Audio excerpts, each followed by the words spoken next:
Hello students, एक बार फिर से आप सभी का स्वागत है आज के शानदार सेशन में। आज का जो सेशन है एसएससी सीजीएल के पीवाईक्यू सेशन पर है। पीवाईक्यू का पेपर जो आपका पूछा गया था 24 सितंबर थर्ड शिफ्ट। दोस्तों आज 24 सितंबर थर्ड शिफ्ट के कंप्लीट पेपर का डिटेल्ड एनालिसिस आपके सामने मैं करूंगा। दोस्तों मेरा नाम है Sandeep Kesarwani, faculty of English since 2011। 14 साल से इंग्लिश पढ़ा रहा हूं और इंग्लिश का हर एक टॉपिक आपके लिए आसान बनाना ही मेरा काम है। आइए शुरुआत करते हैं। दृष्टि एसएससी पर इन दिनों आप मेरी क्लासेस देख रहे हैं, सो फटाफट आप इस चैनल को सब्सक्राइब कर लीजिएगा और मेरे साथ लाइव जुड़िए 11:30 बजे डेली बेसिस पर। इस टाइम पे मैं लाइव जुड़ता हूं। दोस्तों आइए शुरुआत करते हैं। क्लास में हम लोग टाइमर के साथ मैं आपको हर एक क्वेश्चन प्रोवाइड करूंगा और आपको 20 सेकेंड्स वन क्वेश्चन के लिए काफी है। 20 सेकेंड्स में आपको उस क्वेश्चन को आंसर करना है। चलिए पहला क्वेश्चन टाइमर के साथ शुरू हो चुका है। बिना टाइम वेस्ट किए हुए फटाफट आंसर करिए, ध्यान से पढ़िए और आंसर करिए जल्दी से।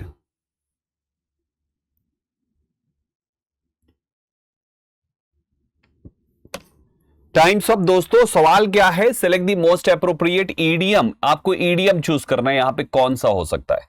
आफ्टर मंथ्स ऑफ डेडिकेशन, महीनों की डेडिकेशन एंड एफर्ट के पश्चात, I finally completed the marathon. I can really dash for this accomplishment. अब देखिए, महीनों का डेडिकेशन और एफर्ट लगाया और फाइनली मैंने ही मैराथन को कंप्लीट कर लिया। अब आई कैन रियली, इस अकम्पलिशमेंट यानी इस पूर्ति के लिए, इस सक्सेस के लिए मैं क्या करूंगा। पहला ऑप्शन है I can really up to creek without a paddle, कोई सेंस नहीं है। ईट लाइक अ हॉर्स, खूब सारा, मतलब ईट लाइक अ हॉर्स का मतलब होता है खूब सारा खाना। मतलब मैंने भाई साहब डेडिकेशन एफर्ट से कुछ काम किया तो मैं अब खाने बैठ जाऊंगा, नहीं होगा इसका मतलब। PAT myself on the back, मैं अपने आप को शाबाश बोलूंगा, ऐसे बोलूंगा शाबाश शाबाश शाबाश। तो इसका मतलब काम अगर मैंने पूरा कर लिया तो मैं अपने आप को शाबाशी तो कहूंगा। PAT myself on the back का मतलब है प्रेज वन सेल्फ, खुद से खुद की तारीफ करना, खुद से खुद की तारीफ करने को कहा जाता है pat myself on the back. जैसे I patted myself on the back after finishing the project early, ये एग्जाम्पल हो गया।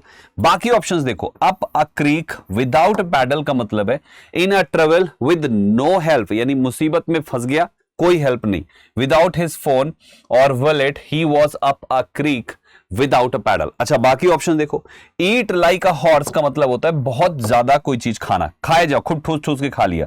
After practice he eats like a horse. अच्छा मेरा एक सवाल है, बहुत सारा खाने के लिए बोला जाता है ईट लाइक अ हॉर्स, लेकिन अगर बहुत थोड़ा खाने को क्या बोला जाएगा।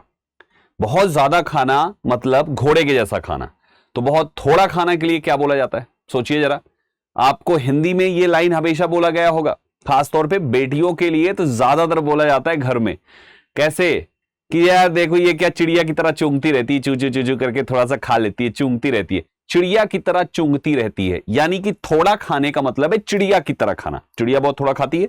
तो आप ईट लाइक अ हॉर्स कहोगे तो ज्यादा खाना हो जाएगा, ईट लाइक अ बर्ड कहोगे, बर्ड चिड़िया की तरह खाना, तो मतलब बहुत ही थोड़ा खाना हो जाएगा। तीसरा वर्ड है ब्लो हॉट एंड कोल्ड, यानी चेंज मूड ओपिनियन, कुछ भी ऑफन, बार बार बदलना, उसे कहते हैं ब्लो हॉट एंड कोल्ड। जैसे she blows hot and cold about moving abroad.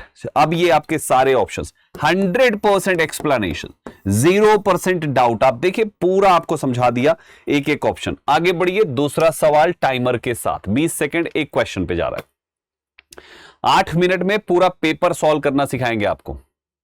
ग्रोटेस्क्यू का सिमिलर बताना है, मोस्ट एप्रोप्रिएट सिनोनिम। स्पीड से भाइयों,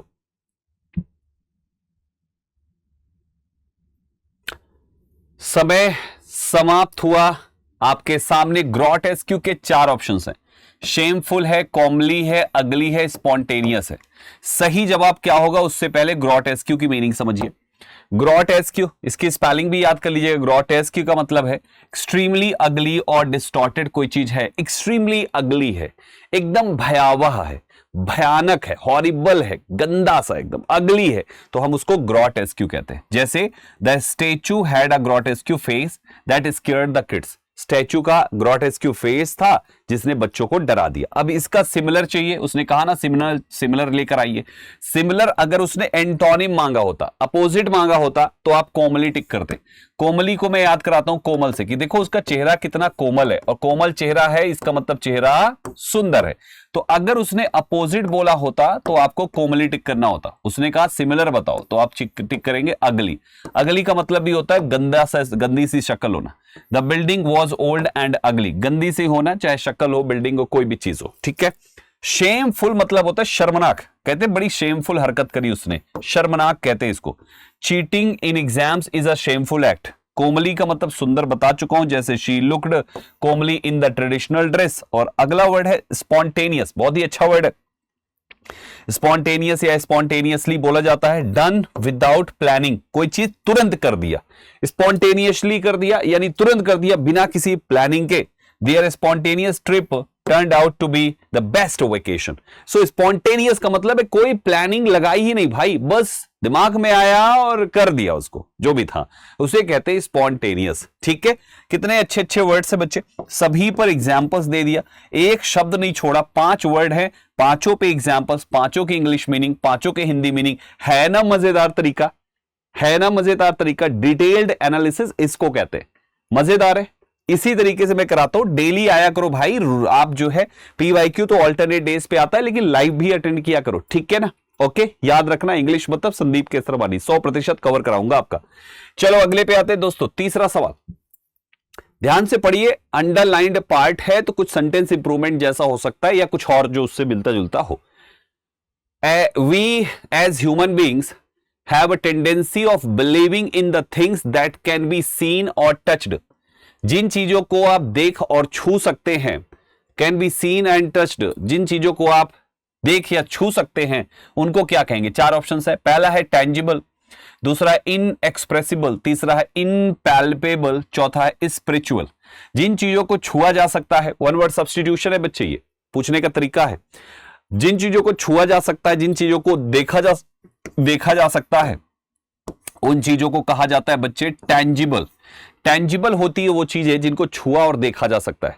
कमेंट करके बताइए जिनको छुआ और देखा नहीं जा सकता है उसको क्या कहेंगे। इसी का अपोजिट वर्ड है, क्या कहेंगे कमेंट करके बताइए। तो टेंजिबल होता है दैट कैन बी टच्ड और फेल्ट, यानी the tension in the room was almost tangible, सामने से नजर आ रही है, दिखाई दे रहा है, सबके मुंह बने हुए। इनएक्सप्रेसिबल का मतलब है जो एक्सप्रेस आप नहीं कर सकते, जिसका वर्णन नहीं कर सकते, वो अनवर्णनीय, इनवर्णन क्या कहते हैं, अवर्णनीय है। Too strong to be described, यानी कि इतना स्ट्रॉन्ग कि डिस्क्राइब ही नहीं किया जा सकता उस चीज को। She felt inexpressible Joy at the news. अगला देखिए, इम्पैल्पेबल का मतलब होता है स्पर्शनीय, जैसे कैन नॉट बी टच्ड और ग्रास्प्ड, उसको कहते हैं इम्पैल्पेबल। जैसे the difference was subtle and इम्पैल्पेबल।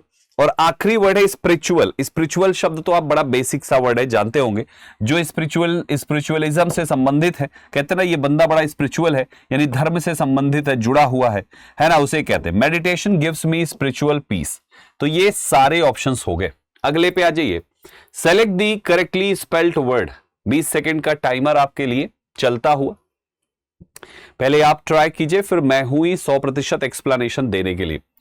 Correctly spelled word आपको चुन के देना है।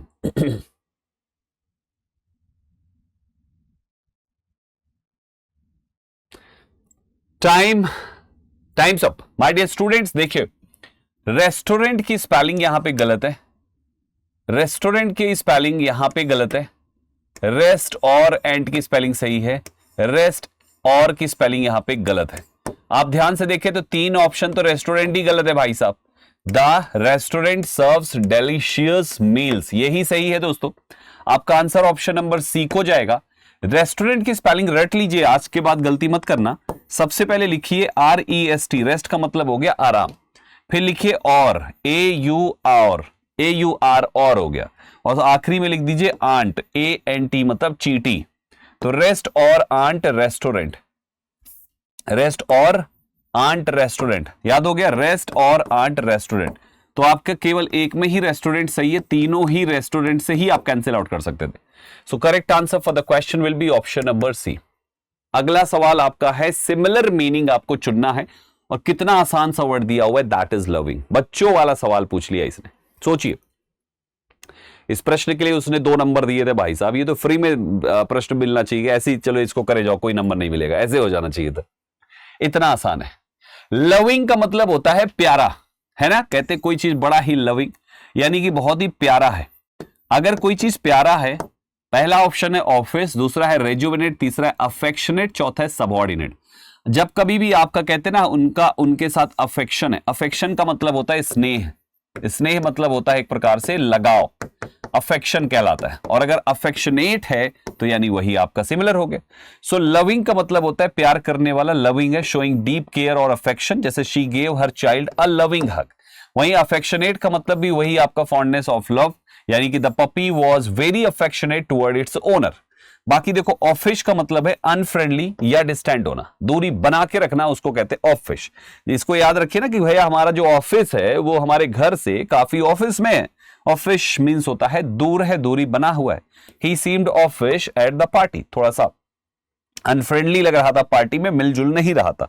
रेजुवेनेट का मतलब होता है किसी चीज को फिर से तरोताजा कर देना, फिर से युवा कर देना, फिर से जवान कर देना, उसको रेजुवेनेट कहते हैं। जैसे पार्क एकदम सूख गया था, आपने साफ सुथरा करके बढ़िया से हर जगह हरियाली घरी घास ला दी और बारिश हुई और उसके बाद 1 महीने पूरा पार्क एकदम हरा भरा हो गया, आपने पार्क को रेजुवेनेट कर दिया।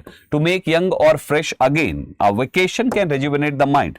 और सबऑर्डिनेट आप अच्छे से जानते हैं, इसका मतलब होता है लोअर इन रैंक, कहते नहीं ये हमारे सबऑर्डिनेट है, ये उनके सबऑर्डिनेट है। He gave instructions to his subordinate staff. आगे बढ़ेंगे, अगला सवाल आपके सामने ये रहा। Select the word which means the same, आपको मीनिंग बतानी है। एसेंस और main point of any passage, lecture और बुक को क्या कहते हैं? एसेंस है भाई साहब, एसेंस का मतलब होता है किसी चीज का सार, सार मांग रहा है वो, तो सार हो या कोई मेन पॉइंट हो, मुख्य बात हो, किसी पैसेज का, लेक्चर का या तो किसी बुक का, क्या होना चाहिए? मीनिंग तो सार नहीं है, जिस्ट होता है सार। सिग्निफिकेंस, महत्वपूर्ण, इंपॉर्टेंस को बोलते हैं सिग्निफिकेंस, और दिल विल तो है नहीं। तो सही आंसर आपका GIST, that is gist. Gist का मतलब एसेंस ही होता है जो आपका प्रश्न है। जैसे he quickly understood the gist of the story, story की जिस्ट को उसने क्विकली समझ लिया। मीनिंग का मतलब अर्थ होता है, जैसे what is the meaning of this word. Significance means importance होता है, जैसे the event holds great historical significance. और लास्ट है हार्ट, दैट इज दिल, या तो मुख्य पार्ट जिसको आप कह सकते हैं, जैसे the heart of the matter is trust, और कुछ नहीं है।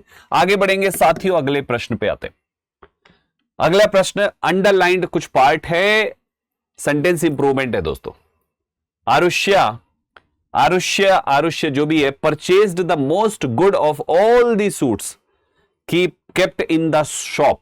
बहुत ही आसान सा क्वेश्चन है, बड़ी बेसिक सी ग्रामर लगाई गई है एडजेक्टिव की। यहां पे लिखा हुआ है द मोस्ट गुड, यानी गुड की सुपरलेटिव डिग्री मोस्ट से नहीं बनती है, गुड की सुपरलेटिव डिग्री बेस्ट होती है। हां, तो आपके पास देखिए ऑफ ऑल दी शूट्स में से, ठीक है, सुपरलेटिव।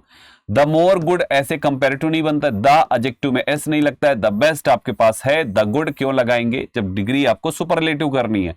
तो सही जवाब आपके ऑप्शन सी को जाता है, क्योंकि केस जो है वो सुपरलेटिव का यहां पे बन रहा है। जिस बच्चे को सुपरलेटिव डिटेल में पढ़ना है, मैंने वो 11:30 बजे की सीरीज में पढ़ाया है, आप देख लीजिएगा, उसका प्लेलिस्ट बना हुआ है। एक्टिव पैसिव वाइज का सवाल है। The chef prepares the meal with great care. ऐसे क्वेश्चंस आप 2 से 3 सेकंड में आंसर कर सकते हैं, मात्र 2 से 3 सेकंड दोस्तों। केवल व केवल सेंटेंस की वर्ब देखिए। प्रिपेयर्स से समझ में आ गया कि ये आपका प्रेजेंट का इंडेफिनिट है, और जब इसको पैसिव वाइज में कन्वर्ट किया जाएगा तो सेम टेंस में पैसिव वाइज हेल्पिंग ऑफ के रूप में इज, एम, आर में से कोई एक लेता है और प्रिपेयर्स को बना देगा प्रिपेयर्ड। देखिए, ना तो हैज आएगा, ना विल आएगा, ना तो वॉज आएगा। करेक्ट आंसर कौन सा हुआ? मैंने कहा ना ऐसे क्वेश्चंस 2 सेकंड में होते हैं, मैंने कहा ना आपसे ऐसे क्वेश्चंस 2 सेकंड में होते हैं। तो आपके केवल एक ही ऑप्शन में इज दिया हुआ है, दैट्स योर आंसर। ठीक है, क्योंकि बाकी ऑप्शंस में वॉज है, विल है, हैज है, और मैंने आपसे क्या बोला, हेल्पिंग ऑफ के रूप में केवल इज, एम, आर ही लगा सकते हैं अगर टेंस प्रेजेंट इंडेफिनिट है तो पैसिव में केवल इज, एम, आर ही लगे। आगे बढ़ेंगे बच्चे, अगला सवाल भी एक्टिव पैसिव का है, ध्यान से पढ़िए। यहां से the novels of Dickens are being read by Mayank. 2 से 3 सेकंड काफी है मेरे बच्चों, मात्र 2 से 3 सेकंड, पूरा क्वेश्चन सॉल्व हो जाता है 2 से 3 सेकंड। और आप देखो आपके सामने है, साफ दिख रहा है are being plus third form दिख रहा है ना, तो सही सही आगे अभी देखो जिस फॉर्म की बी लगी है एक्टिव वॉइस में उसी फॉर्म की मेन वर्ब रही होगी, तो इसका मतलब बी आईएनजी फॉर्म में है तो मेन वर्ब आईएनजी फॉर्म में रही होगी, तो आपकी helping verb plus main verb, यानी आपको प्रेजेंट का कॉन्टिन्यूअस चाहिए। Is am are plus reading, आपको ये चाहिए, is am are plus reading. Is भी हो सकता है, एम भी हो सकता है, आर भी हो सकता है, ये ध्यान रखना है, ठीक है। अब आप देखो यहां पे हैड बीन है कैंसिल, यहां पे वॉज है कैंसिल, यहां पे हैज है कैंसिल। आपका आंसर कौन सा होगा? मैंने कहा ना 2 से 3 सेकंड में होता है दोस्तों, 2 से 3 सेकंड में यार पूरा क्वेश्चन 2 से 3 सेकंड में कर सकते हो। अगला सवाल आपके सामने है, इस ब्रैकेटेड पार्ट के लिए उस पर्टिकुलर वर्ड का सिमिलर आपको यहां पे लिखना है। Select the most appropriate synonym of the word in brackets, ठीक है। आपके क्वेश्चन है the soldiers spent long period, blank कर दिया आपने। 4 ऑप्शन है, ट्रैवलिंग, अटैकिंग, एलिंग और चौथा है रिकवरिंग। सोल्जर्स ने बिताया अपना लंबा समय किस चीज में? कन्वालेसिंग में। प्यारे साथियों, कन्वालेसिंग का मतलब होता है किसी चीज से रिकवर करना, स्वस्थ होना। Recovering from recovering health from illness, बीमारी से हेल्थ रिकवर करने को कहते हैं। He is convalescing at home after surgery, और रिकवरिंग शब्द अपने पास एग्जैक्ट मीनिंग का वर्ड दिखा हुआ है। बाकी ट्रैवलिंग का मतलब होता है यात्रा करना, जैसे she loves travelling. Attacking means होता है हमला करना, जैसे कि the dog attacked, started attacking. और एलिंग मतलब होता है बीमार होना, जैसे she is caring for her ailing father. तो ये आपके बाकी ऑप्शंस भी हो गए। अगले प्रश्न पे आ जाइए। सब्स्टिट्यूट करना है, इसके लिए सेंटेंस इंप्रूवमेंट है बच्चे, सब्स्टिट्यूशन, वन वर्ड सब्स्टिट्यूशन नहीं है, ये सेंटेंस इंप्रूवमेंट है। देखिए सारे ऑप्शन एक ही जैसे हैं, सेम ऑप्शन आ जाए तो समझ जाइए सेंटेंस इंप्रूवमेंट है। Even if you have never heard his name, भले ही आप उसका नाम कभी नहीं सुने हो, you have probably met someone with his words tattooed in their skin. Tattoo skin के ऊपर बनवाया जाता है, आदमी टैटू यहां पे बनवाता है, कहीं पे ऊपर बनवाता है, यहां पे अंदर थोड़ी घुस के बनवा देता है, सुई ठूस दिया अंदर, अंदर से कोई यूं कर रहा है, नहीं भाई, टैटू स्किन के ऊपर बनवाते हैं। तो इन काहे लगा दिए, यहां पे इन नहीं, यहां पे ऑन होना चाहिए, on through until overdoing. Correct answer on, on. Tattoo ऊपर बनवाते हैं ना भाई, सही जवाब ऑप्शन ए हो जाएगा। आगे बढ़ो बच्चा। एरर डिटेक्शन है, साफ दिख रहा है यहां पे, एरर स्पॉट करनी है। The lions became violently when the visitors started throwing stones at them. जब विजिटर्स उसके ऊपर पत्थर फेंकने लगे, शेर जो है गुस्सा आ गए, सारे शेर गुस्सा आ गए। ये आपका सवाल है। समय समाप्त हुआ, द लॉयंस आपका सब्जेक्ट है, पास्ट की वर्ब लिखा और आपने यहां पे वायलेंटली लिख दिया, जबकि होना चाहिए वायलेंट। क्यों? क्योंकि ये जो बिकेम है ना बच्चे, देखिए बहुत ही सिंपल सा, ध्यान से समझिएगा। द लॉयंस बिकेम वायलेंट होना चाहिए। एरर आपके इसी पार्ट में है, क्योंकि जो लिंकिंग वर्ब आपकी बिकेम है उसके साथ आपको एडजेक्टिव लिखना होता है। ऐसे बहुत सारे वर्ड्स होते हैं, बहुत सारे वर्ड्स होते हैं, है ना। जैसे आपने कहा ही लुक्स एंग्री टुडे, तो लुक को आपने एंग्री दिया, एंग्रीली करोगे तो गलत हो जाएगा। तो ऐसे बहुत सी लिंकिंग वर्ब्स होती हैं जिनको आपको एडजेक्टिव पकड़ाना होता है, ये एडवर्ब यहां पे गलत हो जाएगा। आगे बढ़िए साथियों, आपको सिनोनिम बताना है नेसेसरी। मैं तो कहूंगा पहले तो नेसेसरी की स्पेलिंग रट लेना बाबू, NECESSARY। देखो सी सिंगल है, एस डबल है, नेसेसरी की पहले तो स्पेलिंग तुम रटो यार, ये बहुत जरूरी, बहुत इंपॉर्टेंट वर्ड है नेसेसरी, NECESSARY। रटो इसको, necessary, NECESSARY, necessary. Necessary means होता है कोई चीज जो जरूरी है, जो आवश्यक है, जो इंपॉर्टेंट है, जो जरूरी है, जो एसेंशियल है। तो आपका आंसर हो जाएगा एसेंशियल, अत्यावश्यक होना, जैसे water is essential for survival. और नेसेसरी भी आपके लिए जरूरी है, जैसे it is necessary to wear a helmet while riding. बाकी ऑप्शन देखिए, स्पेशल, स्पेशल का मतलब होता है स्थान से संबंधित है, ये वो स्पेशल वाला स्पेशल नहीं है, ये स्पेशल है, यानी कि the game improves kids special awareness. ठीक है, उनकी इस चीज को उसने इंप्रूव किया गेम ने। एग्जिस्टेंशियल का मतलब है जो एग्जिस्टेंस से संबंधित है, यानी अस्तित्व से संबंधित है। He had an existential crisis during college. और तीसरा वर्ड है पोटेंशियल, यानी कि कहते हैं उसमें बहुत ही पोटेंशियल है, potential, right, possible but not actual, that is potential दूसरे सेंस में। तो she has great potential as a writer, उसमें बहुत ही ज्यादा ग्रेट पोटेंशियल है। आगे बढ़ेंगे साथियों, अगला प्रश्न लीजिए। इंटेलिजिबल का अपोजिट आपको चाहिए। इंटेलिजिबल इंटेलिजेंट से ही बना हुआ वर्ड है। अगर इंटेलिजेंट का मतलब होता है बुद्धिमान, तो इंटेलिजिबल का मतलब बुद्धिमान वाली योग्यता। इंटेलिजिबल इंटेलिजेंट कुछ ऐसा मिलता जुलता हो सकता है। आपको अपोजिट मीनिंग चाहिए, यानी कि कुछ नेगेटिव वर्ड चाहिए। चार ऑप्शंस हैं, इनकोहेरेंट, डेलिबरेट, इनकोहेरेंट, डेलिबरेट, स्क्रिप्टेबल और आखिरी वर्ड है इम्बैजुल। सही जवाब आपका incoherent.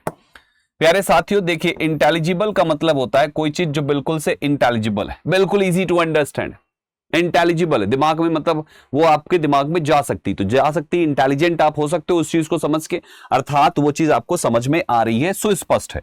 His speech was clear and intelligible, उसकी स्पीच इंटेलिजिबल थी, दैट मीन्स बिल्कुल से साफ थी, क्लियर थी, समझ में आने वाली थी।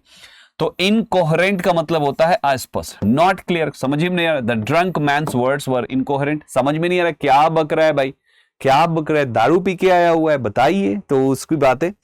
बच्चे डेलिबरेट का मतलब होता है जानबूझकर कोई चीज, कहते हैं उसने डेलिबरेटली मुझ पर पत्थर मारा, डन ऑन पर्पस, उद्देश्य है कुछ जानबूझकर करना, it was a deliberate mistake. वहीं पर स्क्रिप्टेबल का मतलब होता है जो स्क्रिप्ट बनाई जा सके, यानी कि लिखने योग्य, जाने योग्य, लिखे जाने योग्य। एबल टू बी रिटन, क्योंकि स्क्रिप्ट बनाने का मतलब होता है लिखना।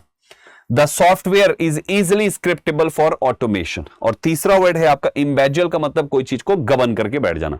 इम्बेजल, इन्होंने पूरा जल इम्बेजल कर लिया। Steal money from one's trust, the cashier was caught trying to embezzle fund, चुराने की कोशिश कर रहा था। अगला वर्ड लीजिए, अच्छा word, incorrect spelling position referred whether unforeseen. Unforeseen प्यारे साथियों, पोजेशन POSSESSION सही है। रिफर्ड REFE सही है। WEATHER वेदर, मौसम सही है। और आखिरी जो वर्ड है आपके सामने, दैट इज अनफॉरसीन। अनफॉरसीन में यहां पे लिख दिया आपने FOUR लिख दिया, भाई फोर नहीं होता, फॉर होता है, अनफॉरसीन, तो मिस्टेक है वहां पे। अनफॉरसीन की सही स्पेलिंग क्या है?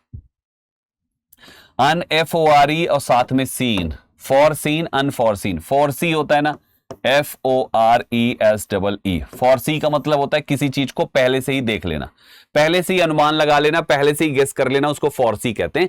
इसी फॉरसी से बनता है फॉरसीन, थर्ड फॉर्म, सी सॉ सीन, फॉरसी, फॉरसॉ, फॉरसीन, ठीक है। अब इसी से बन गया अनफॉरसीन। चलो, तो due to unforeseen events the meeting was cancelled. अच्छा आगे बढ़िए। पोजेशन अधिकार को कहते हैं जब मालिकाना हक होता है, जैसे the ring was her most valuable possession. Refer कहते हैं उन्होंने रिफर किया है भाई साहब, जैसे the doctor referred him to a specialist. Weather means मौसम होता है, जैसे the weather is pleasant today. आगे बढ़ेंगे बच्चों, अगला सवाल वन वर्ड सब्स्टिट्यूशन है, फियर ऑफ स्नेक्स। अगर किसी को सांप से डर लगता है तो इसे क्या कहते हैं?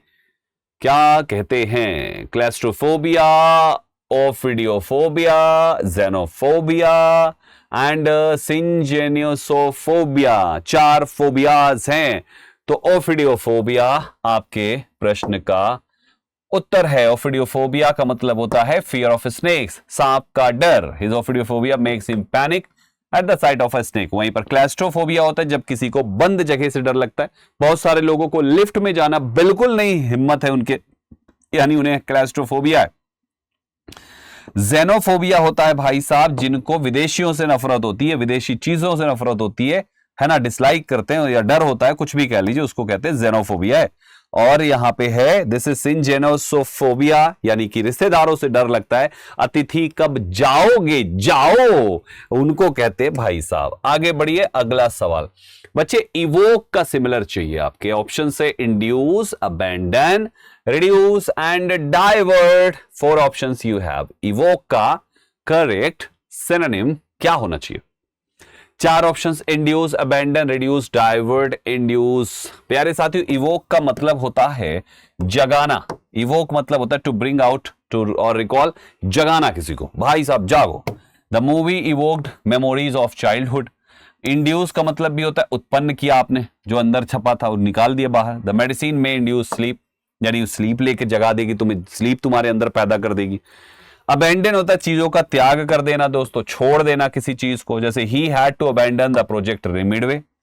रिड्यूस मींस कोई चीज को घटाना, कम करना, जैसे एक्सरसाइज हेल्प्स रिड्यूस स्ट्रेस। और डाइवर्ट का मतलब होता है कहीं से भटका देना, डाइवर्जन होता है रोड वगैरह पे।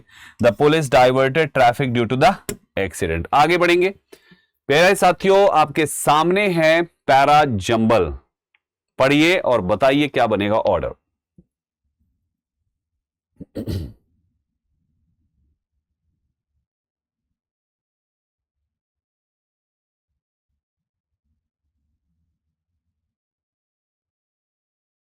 टाइम्स अप बहुत ही प्यारा सा है, ध्यान से देखिए। एट द सेम टाइम इसका मतलब पहले कुछ और हो चुका है, तभी तो उसी के टाइम पे ही कुछ और होना है।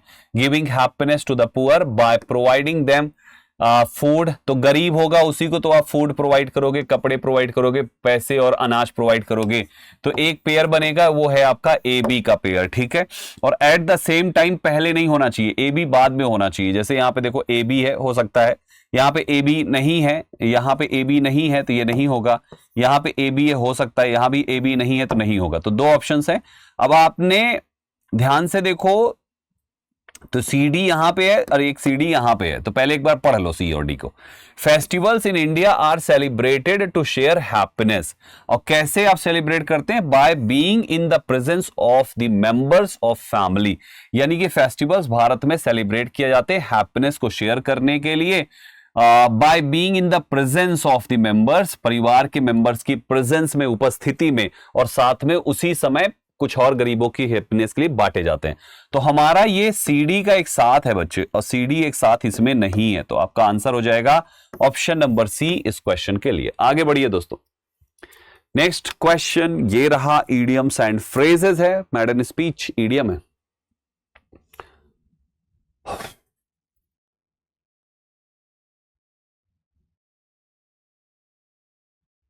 मैडन स्पीच, मैं इसको ऐसे याद करा दूं कि मैडम आपने पहले कोई स्पीच दी, मैडम ने कहा ना, तो ये आपकी मैडन स्पीच थी। हाँ, मैडन स्पीच मींस होता है सर्वप्रथम दिया गया भाषण, दैट इज फर्स्ट स्पीच। सबसे पहली बार दिया गया भाषण को मैडन स्पीच कहा जाता है। सो जैसे कि the MP delivered his मैडन speech confidently in parliament, तो मैडन स्पीच सबसे पहली बार दिया गया भाषण। अगला question, Jerry driving home late when the incident took place, बहुत ही बेसिक सा क्वेश्चन है, इससे आसान क्या ही क्वेश्चन होगा यार, बहुत आसान है। आपने लिखा है जेरी, फिर आपने लिखा है driving home late when the incident, incident subject हो गया, टुक प्लेस आपकी सेकंड फॉर्म पास्ट में बना दी। तो बाबू जब इधर पास्ट है, अब ये आपका सब्जेक्ट है और ये आपकी मेन ऑफ की आईएनजी फॉर्म है। भाई कोई हेल्पिंग ऑफ भी तो चाहिए बीच में, कोई हेल्पिंग ऑफ भी तो चाहिए। कैसे लिख दिया जेरी ड्राइविंग, राम गोइंग नहीं, राम इज गोइंग या राम वॉज गोइंग, कुछ तो लिखना पड़ेगा ना। तो मिस्टेक है वहां पे, जेरी ड्राइविंग की जगह पे आपको लिखना पड़ेगा जेरी वॉज ड्राइविंग, क्योंकि उधर पास्ट है तो यहां पे भी पास्ट बनाना। सही जवाब आपके सामने है। आइए क्लोज टेस्ट करते हैं, hurry up everybody.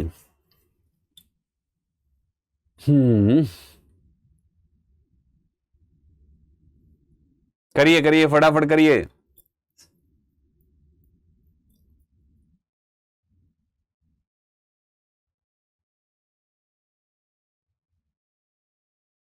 Times up कहता है listening starts with hearing, listening जो है वो शुरू होती है हियरिंग से। लिसनिंग हियरिंग, हियरिंग मतलब सुनना, लिसनिंग मतलब ध्यान से सुनना। Listening starts with hearing but goes, अब आपके ऑप्शंस देखो, टूवर्ड्स, बस बट देखो टूवर्ड्स जो है वो डायरेक्शन के लिए आता है। अक्रॉस का यूज होता है जब आप किसी चीज को क्रॉस करते हो, अक्रॉस द रिवर या अपोजिट साइड की बात करते हो, then we use across. And throughout means होता है किसी चीज के बिगिनिंग से लेकर एंड तक। बट ये कहता है कि जो लिसनिंग है वो शुरू तो हियरिंग से होती है, किंतु जाती है उसको पार होकर, मतलब वहां से शुरू होती है लेकिन उससे आगे, क्योंकि आपने बट दे दिया, कॉन्ट्राडिक्ट कर दिया, तो पार कराएंगे, दैट इज बियॉन्ड। क्योंकि बच्चे आपने कहा लिसनिंग शुरू होती है हियरिंग से, अब आपने ये कॉन्ट्राडिक्शन दे दिया, तो अभी यहां से शुरू हुई, अब इसको आगे ढका दो, दैट इज बियॉन्ड तक चली जाती है। सेकंड पे आ जाइए। दूसरे शब्दों में हियरिंग इज नेसेसरी, हियरिंग जरूरी है, but is not a sufficient dash.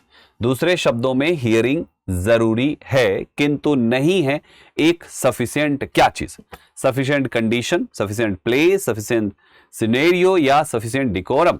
आपका सही जवाब यहां पे होगा हियरिंग को दूसरे शब्दों में कह रहा है कि जरूरी तो है किंतु नहीं है एक सफिशिएंट क्या, सफिशिएंट कंडीशन। एक सफिशिएंट कंडीशन फॉर हियरिंग हो सकता है, हियरिंग कोई प्लेस नहीं है, कोई सीनेरियो नहीं है और ना ही कोई डिकोरम है। तो आपका आंसर हो जाएगा यहां पे एक sufficient condition according to your paragraph. आगे बढ़ेंगे दोस्तों, तीसरा, listening involves hearing with attention, यानी लिसनिंग में इन्वॉल्व होता है सुनना ही बट ध्यान के साथ, ध्यान से। लिसनिंग होता है ध्यान से सुनना और हियरिंग मतलब सुनना। आप कहीं गुजर रहे हो, कुछ कोई बोल रहा है, सुनाई दिया, लेकिन ध्यान से सुनने को लिसनिंग। तो वही वो कह रहा है कि लिसनिंग इन्वॉल्व्स हियरिंग, लिसनिंग में हियरिंग इन्वॉल्व होता है लेकिन ध्यान से सुनने को कहा जाता है। Listening is a process, listening एक प्रोसेस है that dash concentration, that brings of concentration, that listening एक प्रोसेस है जिसमें कंसंट्रेशन चाहिए। अच्छा, that takes for concentration, that calls for means होता है डिमांड करता है, यानी लिसनिंग वो प्रोसेस है जिसको कंसंट्रेशन की जरूरत है। करेक्ट आंसर कॉल्स फॉर होगा। कॉल्स फॉर का मतलब होता है रिक्वायर होना या तो डिमांड करना। तो जाहिर सी बात है, आप लिसनिंग का मतलब है आप किसी चीज को ध्यान से सुनेंगे और ध्यान से सुनने के लिए कंसंट्रेशन चाहिए। तो लिसनिंग कंसंट्रेशन की डिमांड करता है, या लिसनिंग के लिए, लिसनिंग होने के लिए कंसंट्रेशन की जरूरत होती है।